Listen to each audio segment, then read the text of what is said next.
ठीक। अब देखिए एक बार और समझाते रहे। ये यक्स प्लस ए की पावर n, ठीक ना। तो इसमें पहले क्या होगा, n सी जीरो हो जाएगा। क्या हो जाएगा, n सी जीरो। पहले ये c का मतलब क्या होता है, कॉम्बिनेशन होता है, ठीक ना, n सी जीरो। फिर उसके बाद यक्स की पावर क्या होगा, ये यक्स इसमें क्या है, दो है, दो इसमें पद है, एक यक्स है और एक ए है। तो पहले कॉम्बिनेशन लिखाएगा n सी जीरो, क्योंकि n से इस पर घात क्या है, n है, तो n सी जीरो। पहले जीरो से कोई मतलब पहले जीरो आया, जीरो के बाद 1 2 3 4, ठीक है, तो पहले जीरो से शुरू करेंगे, तो n सी जीरो। इसमें पहला वाला पद लिखेंगे यक्स, और जब यक्स लिखेंगे तो उसके ऊपर क्या होगा, n में से जीरो घट जाएगा। क्या होगा, n में से जीरो घटेगा। देखिए यही एक क्रम है, जो इस क्रम को याद कर लिया वो इसको बाइनोमियल थ्योरम को समझ जाएगा। इसमें दो पद है, यक्स और प्लस ए है, ऊपर क्या है, n है, ठीक ना। तो n सी जीरो, और इसके बाद पहला वाला पद क्या है, यक्स है, तो यक्स लिख देंगे, और यक्स के ऊपर जो घात होगा n सी जीरो है, तो n माइनस जीरो हो जाएगा। फिर उसके बाद हम a लिखेंगे, दूसरा वाला पद क्या है, दूसरा वाला पद a है, तो यहाँ a लिखेंगे, और a की पावर क्या होगा, जो c के नीचे है, c के नीचे क्या है, यहाँ जीरो है, तो जीरो यहाँ पहुंच जाएगा। अब n सी जीरो के बाद क्या आएगा, n सी वन आएगा, और पहला वाला पद क्या है, यक्स को लिख देंगे। और अब क्या करेंगे, ऊपर n है, n सी वन है, तो n में से एक घट जाएगा। अब जो n में से एक घटा के यक्स की पावर लिख देंगे। अब उसके बाद क्या करेंगे, दूसरा वाला पद a लिखेंगे। यहाँ क्या था, यहाँ c क्या है, जीरो था, तो a के ऊपर जीरो, इसके सर पे जीरो आ गया। जो c के पैर क्या रहेगा वो इसके सर पर पहुंच जाएगा, एक यहाँ एक है तो यहाँ एक पहुंच गया। अब क्या होगा, ये n सी वन है, तो n सी वन के बाद क्या आएगा, n सी टू आएगा, और पहला वाला पद लिखेंगे हम, यक्स लिखेंगे। अब इसमें से इसको घटा देंगे, तो n माइनस टू इसके पावर पर पहुंच जाएगा। अब इसके बाद क्या होगा, दूसरा वाला पद a है, यहाँ a लिखेंगे, यहाँ पे 2 है, इसके पावर पर पहुंचा देंगे। अब यहाँ n सी टू था, अब यहाँ प्लस करके क्या हो जाएगा, n सी थ्री हो जाएगा। और पहला वाला पद यक्स है, तो यक्स लिख देंगे, यक्स लिखेंगे, और इसमें से n में से 3 को घटा देंगे, तो n माइनस 3 इसके पावर पहुंच जाएगा। अब इसके बाद दूसरा वाला पद a है, तो a लिखेंगे, यहाँ 3 है, तो इसके सर पर यहाँ पहुंचा देंगे 3, ठीक ना। तो ये क्या है, n सी थ्री हो गया। अब क्या करेंगे, n सी फोर, इसमें भी वही नियम लगेगा, n सी फोर पहला पद यक्स है, तो यहाँ यक्स लिखेंगे। अब n में से 4 घटाएंगे, n माइनस 4 इसके पावर पर पहुंच जाएगा। अब दूसरा वाला पद a है, तो a लिख देंगे, यहाँ 4 है, तो इसको कहेंगे चल भैया आप भी यहाँ ऊपर चले जाइए, हमेशा ऊपर जा रहा है। अब इसी तरह से n C zero, n C one, n C two, n C three, n C four, अब n सी आर आ जाएगा। आप n सी फाइव भी निकाल सकते हैं, n सी सिक्स, ठीक ना, ऐसे ऐसे जाएगा।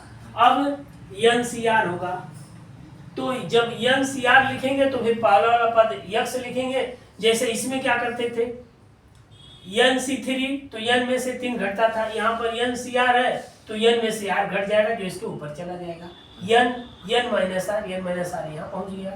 अब दूसरा वाला पद a है, तो a लिखेंगे, जहाँ यहाँ 3 लिखा था तो यहाँ 3 हुआ, यहाँ 2 तो यहाँ 2, यहाँ r है तो इसके ऊपर a के ऊपर r हो गया। अब ऐसे ही ये n सी आर हो गया। अब ऐसे ही n सी एन होगा, तो जब n सी एन हो जाएगा तो उसके बाद जब यक्स लिखाएगा तो n माइनस एन हो जाएगा, तो यक्स की पावर n माइनस एन, और दूसरा वाला पद ए है तो a लिखेंगे, और जो नीचे n है तो यही नीचे वाला यहाँ पहुंच गया। अब ये यक्स प्लस ए का विस्तार हो गया, ठीक ना। अब देखिए, अब इसमें जैसे एक और निकालना है, n सी जीरो निकालना है, तो n सी जीरो निकालना है, तो ये हो जाएगा फैक्टोरियल 3 बटा में फैक्टोरियल 0 गुणे फैक्टोरियल 3 माइनस 0, तो ये हो जाएगा फैक्टोरियल 3 बटा में फैक्टोरियल 0 और गुणे 3 में से 0 गया 3, ये हो जाएगा फैक्टोरियल 0 का मान 1 होता है, तो फैक्टोरियल 3 बटा में 1 गुणे फैक्टोरियल 3 कर दीजिए, फैक्टोरियल 3 से 3 काट दीजिए, ठीक ना। तो ये 1 ऊपर 1 आएगा, 1 बटा में 1 1 हो जाएगा। या फैक्टोरियल 3 का मान भी रख सकते हैं। फैक्टोरियल 3 का मान क्या होता है 3 गुणे 2 गुणे 1, ये 1 है, कोई दिक्कत नहीं। यहाँ भी फैक्टोरियल 3 का मान 3 गुणे 2 गुणे 1, 3 गुना 6 3 गुना 6, ऊपर भी 1 नीचे भी 1, तो ऐसे भी 1 आ गया, उसको हल कर दीजिए, उससे कोई फर्क नहीं पड़ने वाला है, ठीक। इसी तरह से अगर आप 3C1 निकालेंगे तो फैक्टोरियल 3 हो गया बटा में फैक्टोरियल 1 और गुणे 3 माइनस 1 फैक्टोरियल 3 माइनस 1 हो गया। अब क्या होगा, ऊपर फैक्टोरियल 3, फैक्टोरियल 1 का मान 1 होता है और 3 में से 1 गया 2, फैक्टोरियल 2 हो गया। अब इसको लिख दीजिए, फैक्टोरियल 3 का मान लिख दीजिए 3 गुणे 2 गुणे 1, यहाँ 1 और फैक्टोरियल 2 का मान 2 गुणे 1 लिख कर दीजिए, 2 से 2 काट दीजिए, 1 से 1 काट दीजिए, बचेगा क्या 3 बचेगा, इसका मान 3 हो गया, ठीक। इसी तरह से 3C2 निकालिए, फैक्टोरियल 3 बटा में फैक्टोरियल 2 और गुणे 3 माइनस 2, 3 माइनस 2 हो गया। अब फैक्टोरियल 3 हो जाएगा, अब बटा में फैक्टोरियल 2 और गुणे 3 में से 2 गया 1, ठीक। अब इसको 3 को लिख सकते हैं, 3 गुणे 2 गुणे 1 और 2 है तो 2 गुणे 1 आई गुणे फैक्टोरियल 1 है तो इसका मान 1 होता है, या 1 ही लिखेंगे। अब 2 से 2 कट गया, 1 से 1 भी काटे, कोई दिक्कत नहीं, काट दीजिए चाहे रहने दीजिए, यहाँ बचेगा 3, ठीक। यहाँ क्या हो जाएगा, यहाँ भी 3 हो जाएगा। ये 3C3 है, फैक्टोरियल 3 बटा में फैक्टोरियल 3 अब गुणे फैक्टोरियल 3 माइनस 3, ये हो जाएगा फैक्टोरियल 3 बटा में फैक्टोरियल 3 अब गुणे 3 में से 3 गया 0, अब फैक्टोरियल 0 का मान 1 होता है, तो फैक्टोरियल 3 अब बटा में फैक्टोरियल 3 अब गुणे 1, 3 से 3 काट दिए तो 1 बचेगा बस। अब इसमें क्या है, इस तरह से कोई भी मान निकालिए। अभी जैसे x प्लस ए की पावर n है, तो x प्लस ए की पावर n है, तो n का मान 0 1 2 होगा। अगर x प्लस ए की पावर 0 तो इसका मान 1, x प्लस ए का पावर 1 तो ये x प्लस ए हो जाएगा।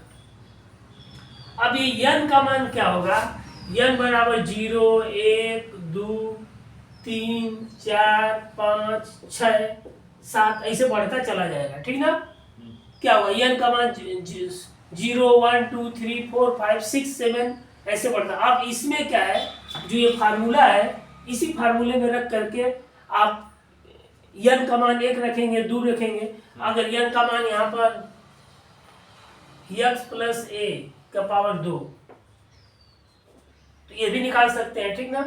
x प्लस ए की पावर 3 ये भी निकाल सकते हैं। ये x स्क्वायर प्लस ए स्क्वायर प्लस 2ax, इसको x क्यूब प्लस ए क्यूब प्लस 3x स्क्वायर ए और 3a स्क्वायर x, ये या इसको और आप या तो गुणा कर दीजिए। गुणा करने का मतलब क्या है, x प्लस ए का होल स्क्वायर का मतलब क्या हुआ, x प्लस ए और गुणे x प्लस ए, या गुणा करके निकालेंगे तब पर इतना आएगा। या इसको क्या करिए, x प्लस ए का होल क्यूब है तो 3 बार कर दीजिए, x प्लस ए का होल क्यूब है तो x प्लस ए का हाँ x प्लस ए, फिर उसके बाद x प्लस ए x कर दीजिए, x प्लस ए x प्लस ए, अब फिर यहाँ पर भी x प्लस ए हो जाएगा, 3 बार हो जाएगा x प्लस ए। या तो गुणा करके निकालना पड़ेगा। फिर x प्लस ए पर 4 घात अगर रहेगा तो क्या होगा x प्लस ए, फिर x प्लस ए, x प्लस ए, x प्लस ए, 4 बार गुणा करना पड़ेगा। तो या 4 बार गुणा करने की जरूरत नहीं आपको है, इसी बाइनोमियल थ्योरम का जो द्विपद प्रमेय का सूत्र है इसी में बैठा देंगे, आ जाएगा। अब ये सूत्र या तो याद करिए और नहीं तो ये इसको लिख करके आप हल कर दीजिए। आप समझ में आया?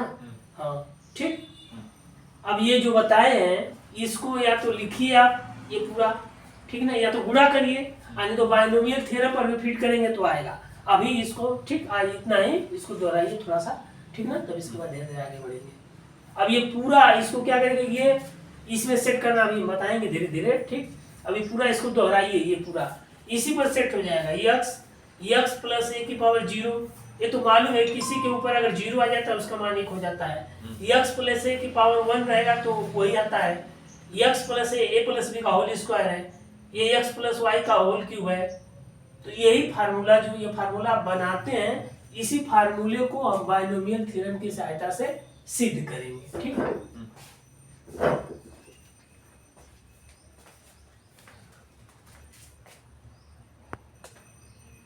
इसको ध्यान